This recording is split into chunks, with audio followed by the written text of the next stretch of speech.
Hello and welcome back to the Finish Line in association with betabin.com. For all the latest news and offers from all the leading bookmakers, head over to betabin.com. So I'm joined again with Tom from betabin.com. So we're going to go through the Cheltenham trials today. So we'll start off with the Cotswold Chase. So Tom, run us through. Yeah, thanks Andrew. Cracking weekends of racing, especially over at Cheltenham. We'll keep this brief, I think. Some of these we're going to run through pretty quickly. Cotswold Chase, my fancy is Frodon. He's stepping up in trip again. He's been second twice over 3 mile, once behind Might Bite. He's off 169 this horse. It's an incredibly high mark. And I was judging him on, he can't be 169 horse. But then you look at it, he's won a handicap off 164. So what is he, He's won a handicap off 164 to a Racing Post rating of 173. Yeah. This is grade 2. Elegant Escape. He only won that Welsh National off 151. Frodon's won a handicap off nearly a stone higher. Terrafort was very disappointed on his return behind Elegant Escape. Frodon loves Cheltenham, bounces out, jumps. Bryony Foss gets on very well with him. Yeah, he's my pick really. Quite fancy him actually. Nice. I'm going with Elegant Escape. Okay. As you said, won the Welsh National off 151, running off 159. Technically, he has stone defined with Frodon. He's getting £2 as well. So again, I'm going back to his novice form, presenting Percy Monley form. I think that's good enough form. I'm not a fan of Frodon at all. Okay. I just can't take to him. But I think it is between Frodon and Elegant Escape. Terrafort can't have, as you said, the comeback run was Cat. Valtor, he's a 10-year-old. Will he improve again from that freak performance? Milena Rocco is in and out more than the washing. And Alicia Montage, or whatever the hell his name is, 33s, can't have it at all. So on that, I like Elegant Escape as much as you'd like Frodon. Okay. Match race. 11-4, 2-1. Take our pick. Yeah. So quickly on to the 3 o'clock and the Ballymore Novice Hurdle. Tom, take us away. Okay. This is probably, I do quite fancy Frodon, but at Cheltenham anyway, I think this is my strongest fancy of the day, is Jarveys Plate. He's 5-2. Bolted up at Cheltenham on the 1st of January. He was second there before that, and that was against Elixir de Nuts, who went on to win the Tolworth. They were well clear that day. I think he's got the Cheltenham form in the book. He was very impressive the 1st of January.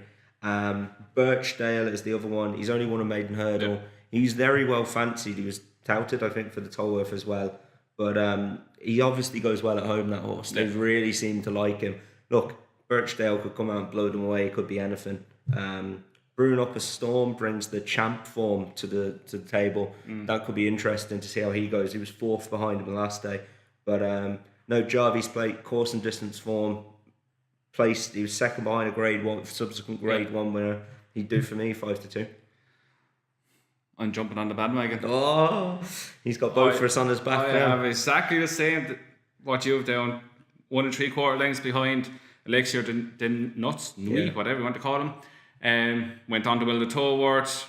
Same with Birchdale. He was a maiden hurdle winner. I don't really like maiden hurdle winners going into a graded company, especially with Jarveys Plate having the proven form around Cheltenham. So all of that is short and sweet. I think Jarveys Plate is going to win this. Yeah, it's not to say Birchdale hasn't got a chance, but just looking at the prices there, Birchdale has a 6-4 shot based on reputation. Jarveys Plate, you can get 5-2. It's out there at the prices. He's my bet. Yeah, that was easy. That's that done. Next, we're going on to what I think is probably one of the most interesting races of the weekend, the Cleeve Hurdle. I have a strong fancy in this. Go on, you go first. This has know what you're going to say. Big bucks written all over it. No, really? Yes, Black Op. Oh, wow. Okay, not for me, but yeah. Oh, he jumped around fences on Cheltenham on New Year's Day, and he missed every single fence. Yeah. But yet, he was still there 2 out. If he has the engine still over hurdles and that, this thing is a monster. Yeah. I just have in my head, this thing is an absolute tank. If he jumps hurdles better, He's a Grade 1 winning novice. He beat Lost in Translation. Lost in Translation is now the JLT favourite after winning that race that Blackhawk was in, beating Deafy Desai. He has by far the best form in this race. 4-1, I think, is huge. Yeah, I mean, it's a really competitive race. I mean, I went down through it. Black Ops, obviously, the big bucks angle. Paisley Park is the favourite. He's an improving young horse. You then got, you know what I mean, Harry, Little Rockefeller, Sam Spinner, Holstone, and then another unknown quantity in Midnight Shadow. It's a really competitive race. Again, it wouldn't be a betting race for me. But if I had to pick one, I'd go with Paisley Park. He looks like he's a really improving horse, and he does look like he's going to come on for fences, as Aidan Coleman said. My only slight doubt about him is his only bad run of his life really was at Cheltenham in the Albert Bartlett last year, where he got tailed. Now look, he's a very green horse. Whether that just came too soon for him, I'm not sure. Maybe it did, but that's my only reservation about him, and that would put me off backing him.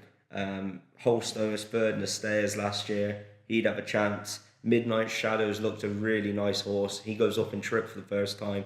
It's a really competitive race. It'll give us a few hints for the Cleeve.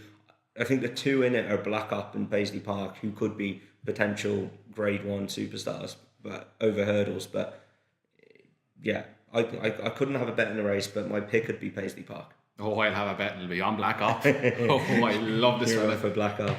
Fair enough. Yeah. That's Cheltenham, is it? That's Cheltenham. So we're going to have another video up with race from Doncaster and Ferryhouse. So we're finished this video now, so click over to the next one and we'll see you in a few minutes.